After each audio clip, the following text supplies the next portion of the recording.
toutes les belles, soyez les bienvenues. Je vous accueille à cœur ouvert et à bras ouverts. Sur cette chaîne, nous encourageons la belle dans la diaspora, cette femme qui a pris la ferme décision de réussir sa vie loin de chez elle. C'est pour ça que je parle beaucoup de l'état d'esprit qui nous aide à réussir loin de chez nous. Je parle aussi de notre santé mentale et bien sûr de l'autonomisation, tout ce qui tourne autour du travail, tout ce qui donne raison à notre vie de travailler et de mériter une plus grande rémunération. Et aujourd'hui, nous allons parler de travail. Nous allons surtout parler d'un outil qui nous aide à ouvrir des grandes portes.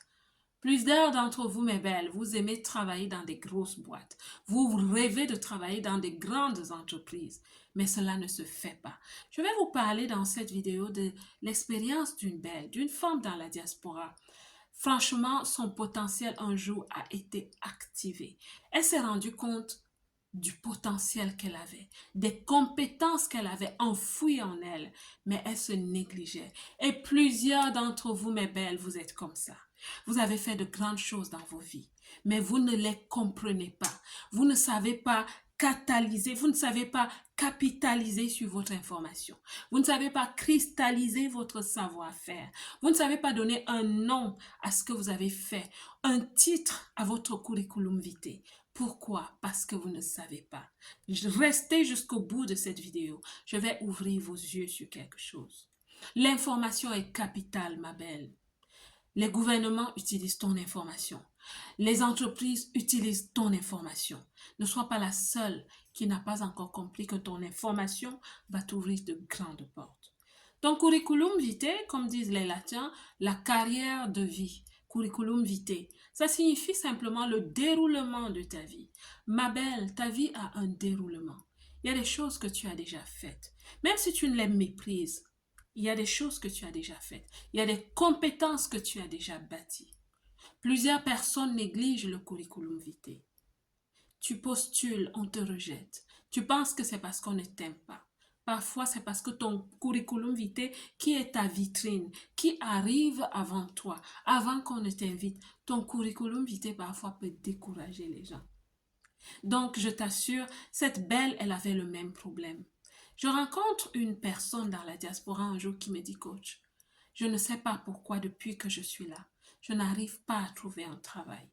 Je n'arrive pas à trouver un travail dans une administration. Pourtant, je sais que je peux apprendre. Pourtant, je sais que si on m'embauche, je vais faire des miracles. Je vais faire de grandes choses dans cette entreprise. Je lui dis, ma belle, tu sais, c'est l'information qu'on reçoit qui parle d'abord de toi. Qu'est-ce que tu as déjà fait? Quelle est ton information professionnelle? Elle me dit, coach, dans la vie, je n'ai pas fait grand-chose. Je dis, toi que je vois, brillante, courageuse, brave, tu parles de façon intelligente, tu dis que tu n'as encore rien fait dans la vie. Elle me dit, ma coach, je n'ai que le bac, je n'ai que le baccalauréat. Je dis, tu n'as que le baccalauréat, mais tu me dis souvent que tu travailles au pays. Elle me dit, oui, je me débrouillais. Je dis, on va parler de cette débrouillardise.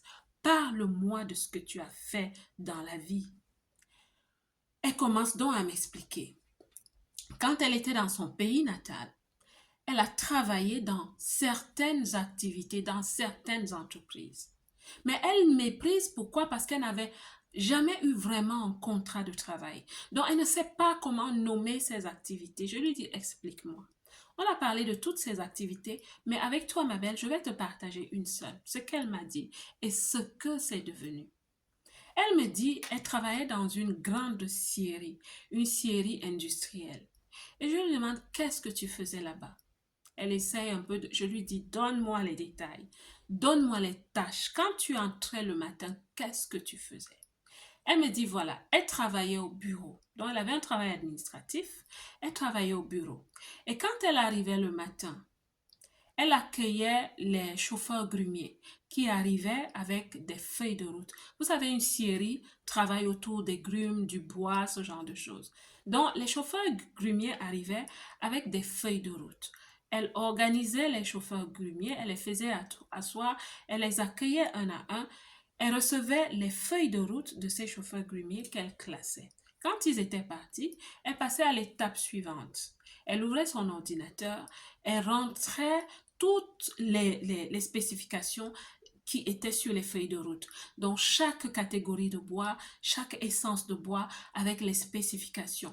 Donc, elle avait une base de données qu'elle gérait, une base de données de bois qu'elle gérait minutieusement. Et après cela, quand les commerciaux arrivaient, quand les acheteurs locaux ou internationaux arrivaient, ou son patron, pour lui demander peut-être une spécification, une liste de bois en fonction d'une catégorie ou d'une essence, elle tirait la liste. Et je lui dis, quand tu tirais la liste, tu te basais sur quoi, juste comme ça pour tirer la liste? Elle me dit, ce que je faisais, c'est que je sortais d'abord le bois qui était entré avant. Dans une certaine catégorie, je tirais d'abord une spécification, une liste de bois qui était entré avant. Et je lui dis, pourquoi tu faisais ça? Elle me dit, tu sais, le bois peut périr, le bois peut sécher. Donc, il ne fallait pas que ce bois reste longtemps au parc. Donc, je tirais cela et je donnais à ceux qui en avaient besoin. Et mon travail s'arrêtait là. Et je la regarde dans les yeux, je lui dis, ma belle, est-ce que tu sais ce que tu viens de me dire? En fait, ce que tu viens de me dire, c'est que tu faisais du travail administratif, que tu faisais de la gestion des stocks et que tu avais une méthode qui est très scientifique. Est-ce que tu sais, ma belle, que les gens vont à l'école pour apprendre à gérer du stock? Est-ce que tu sais qu'il y a un nom à ce que tu faisais? Quand tu retirais d'abord le stock arrivé en premier. On appelle ça scientifiquement first in, first out. C'est une terminologie en logistique ou en gestion de stock. Est-ce que tu sais, ma belle, que tu faisais un grand travail? On ne te l'avait jamais dit parce qu'on ne te payait pas bien, donc il ne fallait pas que tu le saches. Mais tu faisais un grand travail. Et puis après, ce que j'ai fait avec elle, c'est que nous avons pris toutes ces activités qu'elle avait faites avant, nous les avons classifiées, nous en avons tiré les compétences. Donc, ce que nous avons découvert, c'est qu'elle avait énormément de compétences techniques et humaines. Elle avait énormément de compétences.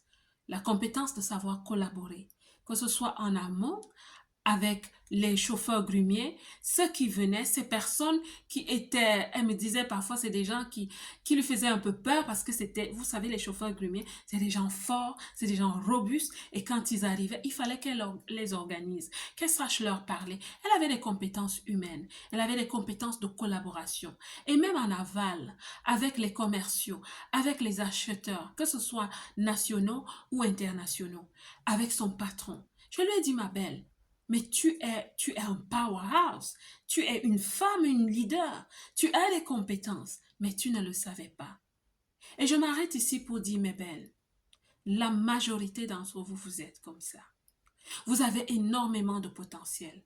Vous savez faire énormément de choses. Mais il n'y a pas de discipline. Il n'y a pas de structure.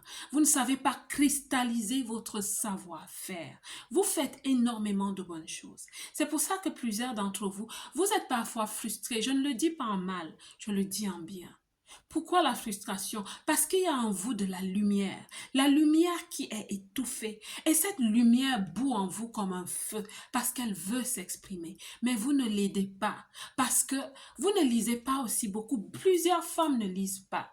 Vous êtes dans des domaines d'activité. Vous n'avez jamais acheté un livre dans ce domaine d'activité pour accroître vos connaissances, pour adapter votre connaissance au pays qui vous accueille. Et vous êtes là, vous passez devant des grosses boîtes, des grosses entreprises. Vous vous dites, oh, comment elles ont fait? Oh, c'est une belle qui passe. Oh, elle vient de mon continent, elle vient de mon pays. Comment est-ce qu'elle fait pour être dans cette entreprise? C'est des femmes qui écoutent ce genre de vidéos et qui appliquent surtout. C'est des femmes qui ne disent pas, oh, les coachs ne servent à rien. Non, mes belles, nous apprenons les unes des autres. Nous apprenons, je peux apprendre énormément de choses de vous. Nous avons besoin de la connaissance. La connaissance libère l'humain. La connaissance, c'est la lumière. Et surtout quand on la met en pratique. Donc, je souhaite te dire que tu es un paquet d'informations. Et cette information, si tu sais l'utiliser, tu iras dans de grands milieux.